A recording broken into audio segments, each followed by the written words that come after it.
করছি। আসসালামু আলাইকুম, সবাই কেমন আছেন? আশা করি ভালো আছেন। আমার বাংলা সালাম দেখে সবাই হয়তোবা ভাবেন মহিলা হয়তোবা সালাম দিতে জানে না। সালাম দেওয়ার নিয়মই এরকম। তো সবাই আশা করি ভালো আছেন। বান্ধবীর বাসায় এই যে দোলনায় বসে আমরা আরাম খাচ্ছি আর হচ্ছে বান্ধবীর বাসায় এনজয় করছি। চলেন যাই, কি কি রান্না বান্না হয়েছে সেগুলো আপনাদের সাথে একটু শেয়ার করি। এই দেখেন, এই ফ্লাওয়ারটা দেখতে কত সুন্দর। এই দোলনাটায় বসতে এত ভালো লাগে। বান্ধবীর ছেলে অ্যাকোরিয়ামের মাছ পালতেছে।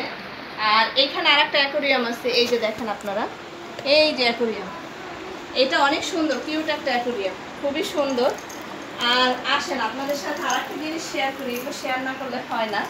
তো আমি এই পানি, আমার ডিপের পানি খাইয়ে যে মজা পাই আমি, এটা পিউরেট নাকি, এই পিউরেটের পানি এত মজা যেটা বলে শেষ করা যাবে না। এমনি পিউরেট আছে, ওই পানিগুলো মজা লাগে না আমার কাছে। এই বাসায় আসলে আমি একটু তৃপ্তি নিয়ে পানিটা খাইতে পারি। তো আসেন আপনাদের সাথে একটু শেয়ার করি। আজকে জোহরের নামাজ পড়া শেষ, এখন দুপুরের মেনুতে কি কি আছে সেটাই শেয়ার করি আপনাদের সাথে। এটা কিন্তু শুটকির ভর্তা, এটা শুটকির ভর্তা। আর কি কি হচ্ছে, পাবদা মাছ ভুনা, আর হচ্ছে ওইটা হচ্ছে ধুন্দুল দিয়ে পুঁটি মাছ সুন্দর করে একটু মাখা মাখা করা।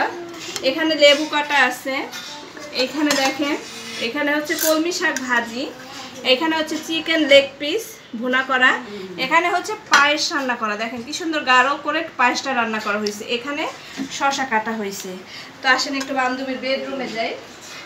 এটা কিন্তু বান্ধবীর ড্রয়িং রুম, ঠিক আছে, এটা ডাইনিং রুম আর ওইটা হচ্ছে ড্রয়িং রুম।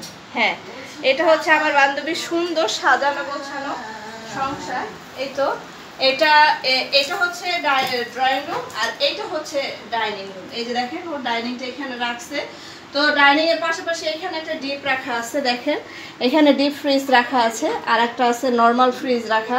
তো সুন্দর করে কালার ম্যাচিং করে এখানে কিন্তু অনেক কিছু রাখছে, দেখেন আপনারা। এখানে হচ্ছে একটা অনেক বড়, ভালোই বড় ওয়াশিং মেশিন রাখা আছে।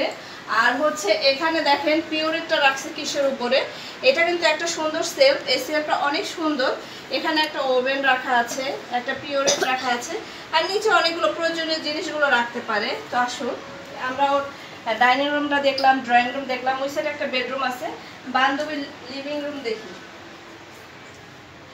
বান্ধবীর রুম এই হচ্ছে, দেখেন আমার বান্ধবীর রুম, বিশাল বড় বিগ সাইজের এক কিং সাইজের খাট, দেখেন কত বড় খাট। তো এখানে আছে একটা ড্রেসিং টেবিল, এই যে ড্রেসিং টেবিল, এখানে আছে 4 তাকের একটা ওয়ার্ড্রোব, এখানে ছোট ছোট প্রয়োজনীয় বক্স করা আছে ছোট ছোট জিনিসগুলো রাখার জন্য।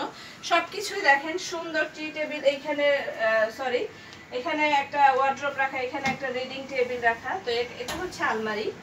এই তো এখানে একটা সাইড বক্স আছে। আলহামদুলিল্লাহ, দোয়া করবেন আমার বান্ধবীর জন্য। আমার বান্ধবীর হোম ট্যুরটা আজকে আপনাদের সাথে শেয়ার করলাম। কেমন লেগেছে কমেন্ট করে জানাবেন। ও কিন্তু রুম গুছায় রাখে নাই, আমি এইভাবে এলোমেলো করে আপনাদের সাথে শেয়ার করছি, কেউ কিছু মনে করবেন না। তো আসেন আপনারা, এই সাইডে বারান্দা অনেক কাপড় দাও, ওইখানে দেখাবো না, পাখি আছে বারান্দায়, পাখি কিচির মিচির করে, আপনাদের ওইটা দেখাইলে ওইটা হয়তো বা চিরুনটা বেড়ে গেছে। তাড়াতাড়ি করে কাজ করতে গেলে এরকম হয়, পাখি কিচির মিচির করে। বারান্দায় নিয়ে যেতাম, বারান্দার ভিতর অনেক কাপড় দেওয়া, আজকে ওয়াশিং মেশিনে ধোয়া হয়েছে। আমাদের বাসায় কিন্তু গেস্টও চলে আসছে। আসেন দেখি আপনাদের সাথে গেস্ট কে আসছে। আমার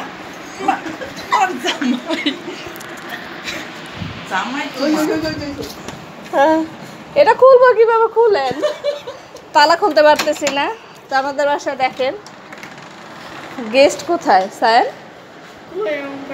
পাও না, দেখছেন? তো বান্ধবীর বাসায় এখান থেকে লিফট আছে, এই যে এটা হচ্ছে লিফট, এই লিফটে ওঠানামা করতে হয়। এই হচ্ছে গেট, গেটের ভিতর দিয়ে আমরা সবাই প্রবেশ করি। এই তো এটা হচ্ছে এই রুম, এটা আর একটা রুম, এটাও একটা আপনার বেডরুম। তো এই তো আলহামদুলিল্লাহ, সবাই দোয়া রাখবেন, ভালো থাকবেন। এখানে এই ইয়াগুলো ভাল লাগে খুব। তো রুমটা সুন্দর সাজানো গোছানো। দোয়া করবেন বান্ধবীর জন্য। আল্লাহ হাফেজ, আসসালামু আলাইকুম।